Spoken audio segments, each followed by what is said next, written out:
Hello and welcome to the Every Other Saturday podcast for a brand new episode this week where Rangers have had a good run of form since the Old Firm game. I think what we required after the Celtic game was definitely a run of results, and we've obviously played well in patches of games, but it definitely looks a lot more like Rangers now in terms of the results. Still, there's obviously the Hibs game, which we'll go on to.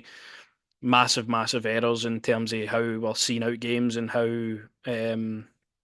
we still can't really take our chances when we're gifted them. So Hibs game was obviously a bit of a struggle. We did get the result, which kind of papers over that crack. But the Malmo game was much more what you would expect for Rangers, just non-stop attacking. Obviously, great defensive work as well. Just a great team performance away from home in Europe. But aye, a lot of chances again that were missed. And if you do enjoy the podcast, if you could always like, subscribe, and share. That's much appreciated. And firstly, we'll go on to the Hibs game then. Aye, it was a bit of a struggle, this one. Obviously, 12 o'clock on Sunday, Clement had made it known that there was some travel kind of mishaps and players hadn't been Not having arriving it. back into the country earlier Saturday morning or something. So, there's obviously been disruption to the preparation, but at the same time, should be good enough to go and play at home against Hibs. Obviously, we did get the result, which is good. We need to keep getting points in the board before the league's out of sight. And it was just a really flat game for me personally. That was flat, mate. Flat as a pancake. I mean, the man on the screen here, I don't know what he does at all, mate. I mean, if you can let me know what he does. I mean, he done one nice move where he took somebody on and then took the ball around him, but that was about it. I mean, I don't understand what he offers us at all, really. No, he offers you basically a guy that's got 1 foot, and the teams know what he's going to do now, so he's not going to have any success. Like I remember we talked obviously after he scored against Motherwell, and he had a couple of decent showings off the bench and stuff when he first joined. It was all about right. Maybe till he gets up to speed, he starts kind of getting into the Scottish game, and maybe he'll get a wee bit better and a bit smarter with things, but you can tell he's only got the left foot. That is it. And anytime he tries to use his right foot, he won't go ahead with it. But he is definitely one of the big issues. If we go back to the team that started the game, obviously it was going to be hard going Thursday to Sunday for the first time really this season. It's always going to be a kind of it's going to be hard physically to go back to back straight away. But these players and some of these players have obviously went through it last season. Starting in goal with Jack Butland, who again provides a heroic moment. Penalty save. I mean, probably the loudest I've heard Ibrox for a while with that one. Much more like himself. Obviously, Hibs had a good vast amount of chances. Actually, the same level of Mm. shots that we had, 18 both on the game. So he had a lot to deal with, a lot to contend with, especially at the end when Hibs are kind of throwing everything at you to get a result. I thought I much more like Butland over the past couple of weeks. Aye, I mean, a massive save. I thought to myself, he's not going to save it. You try and do the reverse psychology. But aye, saved it, mate. Absolutely fantastic. Aye, some big moments. Butland stepped up. It's what you expect him. Nah, well, that is exactly it. And he's obviously contributed and you win in the game. Obviously, only 1-0 in the end. So, good for Jack Butland. James Tavernier. Um, I don't know. Again, I just don't really know what to say about this guy that we've not said already. It's kind I of, just think the step. Just think he's the step he's over. all right. He's not great. It's just the same thing. We would rather see Dujon Sterling or Casan Weirho get a chance in there after obviously his showing against Malmo.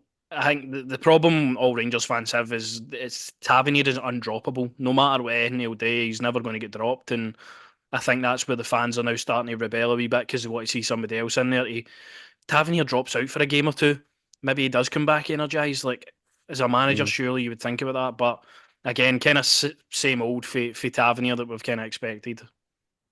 Same old, mate. As I say, would like to see somebody else be given a chance. Aye, it's everything you just said there, mate. I mean, even pushing forward a bit to let somebody like Sterling or what have you get a chance at right back because as I say Tierney's not off on the end. No, Czerny is definitely not off on yet, and you can see every team comes down that side to try and hurt you because it's basically non-existent. the right hand side of the team. But nah, Tavernier needs to keep stepping up and get to the level that again we know he can get to, but. I don't know if he's maybe just by that now. We'll wait and see on Thursday because Thursday is going to be probably the biggest test of the season against one of the best teams that you'll face in Europe this season. So it'll be an interesting one. Again, the two centre halves for me are solid as anything. They've had to deal with quite a lot for coming back for the international break. Tough fixtures. We're obviously away at Dundee United. The both of them were really, really good. Again, against Hibs were good, and then obviously away from home against Malmo, similarly, really, really good. We're not conceding goals, which is a really promising sign. And I think John Souttar's really went up leaps and bounds since the Old Firm game. Similarly, Robin Propper, I think having the two of them playing all the time next to each other is just better for everybody. I thought I'm completely opposite to you, mate, probably. I thought Proper was, I'm not really convinced so far with Robert Proper, man. The passing was a bit, I don't know. Suter, no, definitely, but you want him to step up in the game that we need him to step up in. But no, they've been decent. I said the Thursday night game would be the one where they would really be tested. And Malmo really weren't really any test at all. But listen, the two of them, as you say, aren't conceding any goals and they're doing their job. Proper unlucky a couple of chances as well. With a header where he could have got a goal. But aye, as I say, so far it's all right. Thursday, yet again, will be another test. It's another level up. We'll see how the two of them handle some obviously experienced forwards.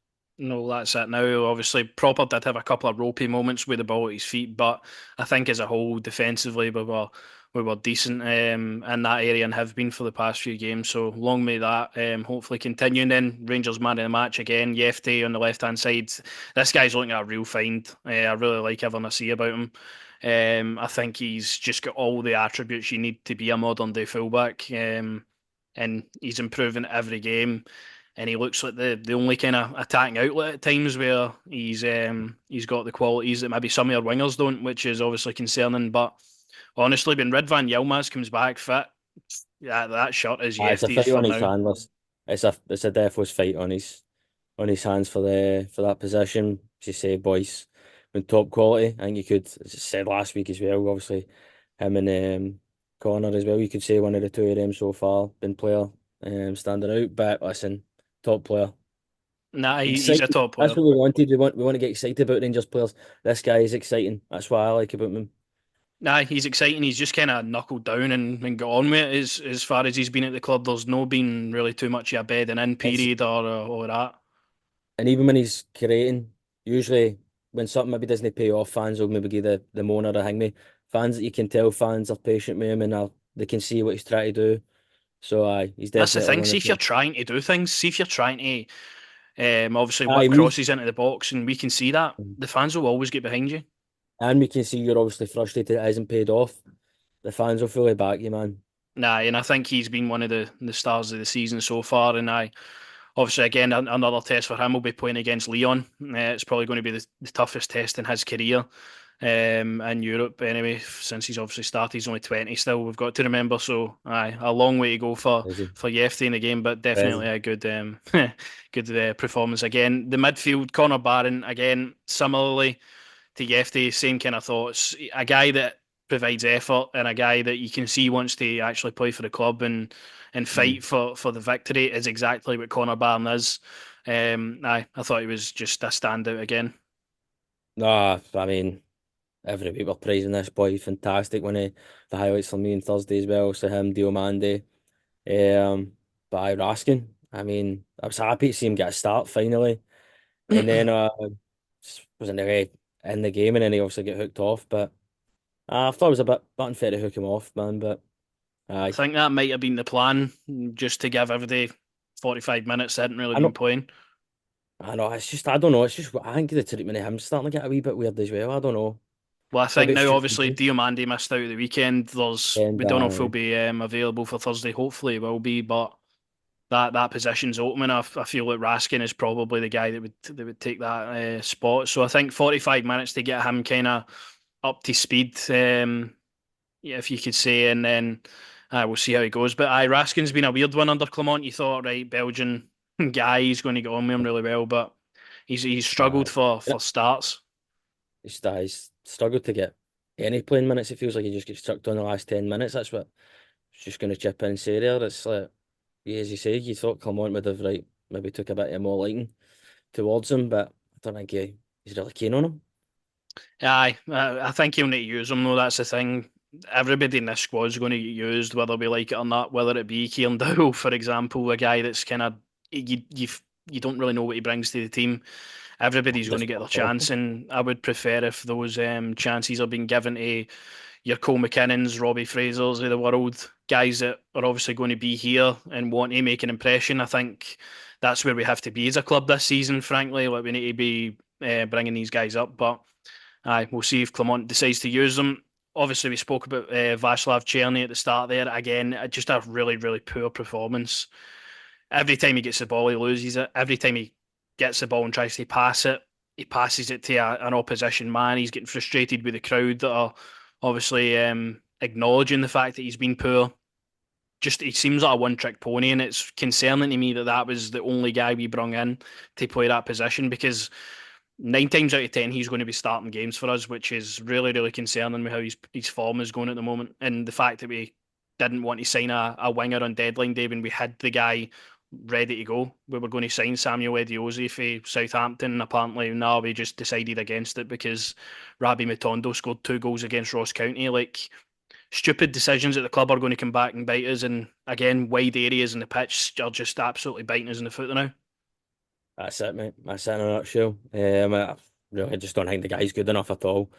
As I said, I'd rather maybe play McCausland out there and maybe bring the Brazilian boy forward. Or as I say, even bring Tav forward because this guy for me just offers us nothing. He does absolutely nothing for me. He doesn't get you excited. One bit. I don't really feel like as I say, he just offers nothing, mate. Nah, he's really, really struggling. I don't know where we're going to get the best out of him after obviously seeing him for a large majority of games now. So, aye, we'll see. Again, he probably will start on Thursday because there's nobody else to play there. Starting with Tom Lawrence then now obviously wins the game. It's a fantastic strike. That's what Tom Brilliant. Lawrence has got in his arsenal. He's got that. I just need to see that Tom Lawrence play all the time. And I think we've seen Tom Lawrence get better and better as games go on. We were obviously really, really concerned to why he was our only option at the start of the season. But since obviously Nedim Bayrami's came in, you've definitely seen an upturn in Tom Lawrence's performance and his output, which is good. Again, similarly Dundee United, we struggled to get the victory, but his goal obviously sent us through and then got us the victory. That's it. Listen, a fantastic goal for Tom Lawrence. I'm just as I say, I'm a bit concerned with Clement still playing him like to the dire minutes of the kind of game. This is a guy that we know is coming back for like, obviously a serious injury, whatever you and stuff like that, and is quite injury prone. So you might be want to manage the minutes a bit better. But listen, fantastic goal. I thought he played decent as well. There's one for me where I wish we had him when he was like 25 or something like that, instead of when we've got him now. Because if we did, I think he would be absolutely fantastic, man. I just think his legs maybe starting to go a wee bit. You can tell the football intelligence, whatever he's there, but listen, No, scoring no, like that. that's the thing. He's a fantastic player when he gets going, like he really is. um, But as you say, injuries and stuff, obviously late on in the game, maybe Clement has to think about these things and protect his players that he's only got a couple in each position because he's if Tom Lawrence now till January, whatever happens, is going has to be an important play for us. So if he keeps scoring, assisting, and doing his thing, I'm happy with that. Ross McCausland obviously starting this game out for the left hand side. Again, he really struggles at the start of the game. Ross McCausland, he's more of an impact sub when he comes on, and he provides a really good substitute appearance 9 times out of 10. But when he starts for me, he just doesn't really get involved too much. no, he doesn't. Which is maybe a bit concerning, but he definitely more an impact kind of player. Um, And then obviously a boy up top there as well. I mean, he offered absolutely nothing. Also, his service team was not Aye, nowhere to be seen, that's the but thing I'd probably look at. The service was poor was for him. poor, so there was no he couldn't really get a really effect into the game whatsoever. I was a bit, I'll be honest with you, I was a bit surprised Dessers didn't start. Maybe it's just me accustomed to Dessers starting. He came on and probably should have scored. Dessers, obviously you can see a fantastic save and what have you, but I just think he should have. popped that one in the back of the net. I know it was a massive moment in the game, and again, it was a massive time in the game to score the second goal. Obviously, for the start of the second half, really, Hibs were putting us under immense amounts of pressure. So, for us to get that goal at that moment would have really relieved everybody's obviously anxiety about the game. We could have got the result over the line more easy. But I think you've got an issue with the forward lines being that Hamza man isn't necessarily ready to be starting yet. But Danilo's injured and Dessers again flatters to deceive sometimes. So you're at a crossroads with your forwards. But I think I like what I see for Hamza man. It's obviously very, very early. We've got a diamond on here that we'll need to kind of rough out and hopefully becomes a good player for us with more game time this season. But I think as a whole, it was just a really tired Rangers performance. It was a Mm. result that we just had to get over the line, and Give up. thankfully we did. And that's about it. Well, I mean, also I sent a message and I said, listen, I feel that personally, Jose Mourinho's the manager because sometimes of the way we play, obviously grinding out the 1-0 result, but I just feel like defensively we're still gettable. I think a really good team will punish us defensively.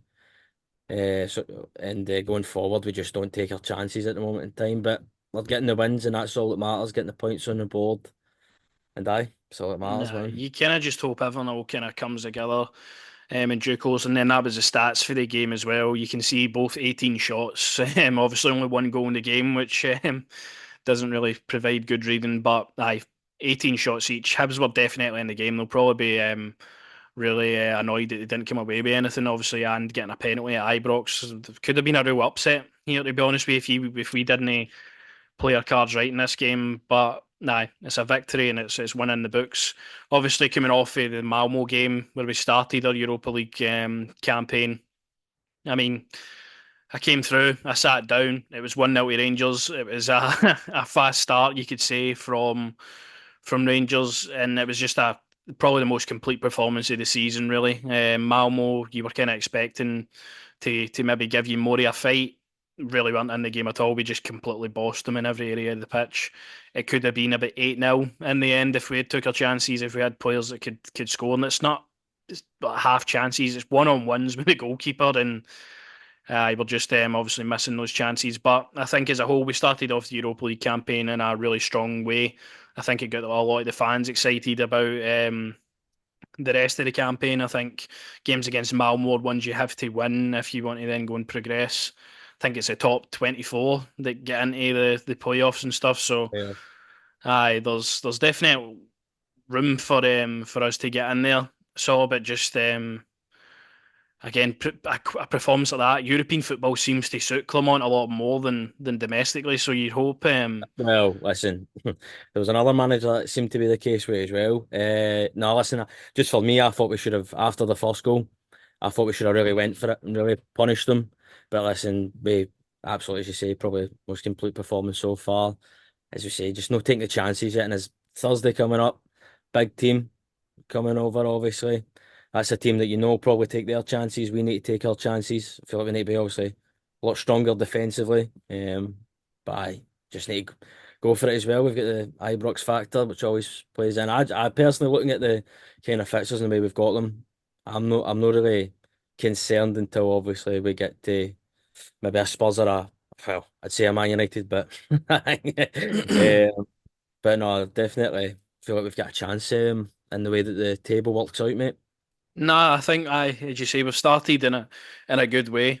I think games like away to Nice and Olympiacos could go either way. They're going to be obviously different games, but I think against your Malmos and your Stoya Bucharest at home and stuff, they're the ones that do we need to win to progress. So we started in a nice way. Obviously, the last time we played Leon was when we got to the Europa League final. For this game, it did not seem that we were ever going to get that far because Leon completely wiped the floor with us that night, if I remember rightly. Obviously, Bruno Guimaraes, you can see in the image there now, obviously at Newcastle. Toko Akambi scored that night. Leon were a good side and they came and they were one of the only teams that properly actually gave Gerrard's Rangers a strong doing, to be honest, in European competition in his reign. So it's obviously going to be a tough one. I think the team again picks itself. If Diamandi's fit, Diamandi plays. Václav Cherny, as I said, he's probably going to start because we've got nobody else there. But again, Dujon Sterling could play there. I just feel like you're not really going to get the best out of Dujon Sterling the right hand side against a team like Lyon. Maybe away at home against Lyon, away from home, sorry, against Lyon. Aye, but in a game where you're at home and you're probably going to fancy your chances to get some good chances on goal, I think Cherny's probably your preferred guy there. And then I same Lawrence, Bayrami, and Dessers. I think we've got if that team plays again, we've got a good chance. Obviously, Casson Weirho put in a really strong full debut away to Malmo as well. So he's given thoughts for Clement to either change the right or left backs around. So aye, there's I'm excited for the game. I hopefully Philippe Clement's Rangers, as I say, tend to play better in Europe. So I hopefully it's one that we can get over the line, and it'd be a really strong victory for us, especially at this point in the season. To beat Lyon. Absolutely, mate. If we can, I mean, I'll be massively impressed if we can get a result against Leon. As I say, just take our chances, man. So we can just take our chances, be as strong as defensively as possible, because they do have some tricky kind of players, you're going to come up against, and just get out there and give everything you've got, man. I know that's it.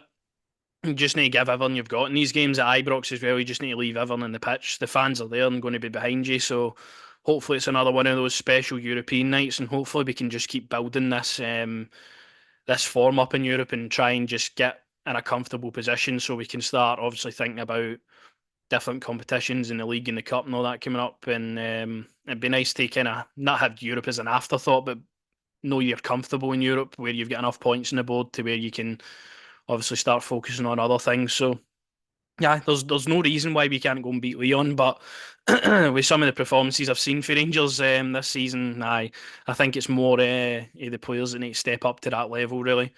But no, I'm looking forward to it. It should be a good spectacle at Ibrox. Thursday nights, European nights are always a top night, and hopefully we get a strong result. And then leading into the weekend, which we've got a stupid kickoff time, 8 o'clock at night on a Sunday against St Johnstone at home. I can't expect there'll be too many Rangers fans at that one. But again, similarly, back at home, you need to use this advantage while we're back at Ibrox. Well, that's it. Just need to use it to our advantage. But listen, this is I say, this is the time where Clement's told us the squad's going to really kick on. I'd like to see it now. I'd like to see full 90 minutes performances instead of wee bits and bobs. As I say, just go out there Thursday, give everything you've got. I know they've obviously Leon have gone through some stuff where they're almost relegated or what have you, and then they're sort of like middle of the table kind of now. But as you say, it would be nice just to not have Europe as sort of in the back of your mind where you obviously know you're going through or what have you. But no, I don't know, mate. An 8 o'clock kick-off time is just fucking stupid, man. I don't know why they thought that was No. a good one at all. Nah, not really any consideration being put to the fans that are going to be attending the game there for me, In the but game, exactly. that's going to be a different story for another day with the battles with just complacency for Rangers and just the FA really in general. But it's going to be hopefully a positive week again. If we keep winning, keep building momentum, we're going to be in a better place than we were this season. Start getting the fans on side as well is only a good thing. So that's been the episode. If you can like, subscribe, and share, and let us know your thoughts in the comments. We'll be back next week with another episode.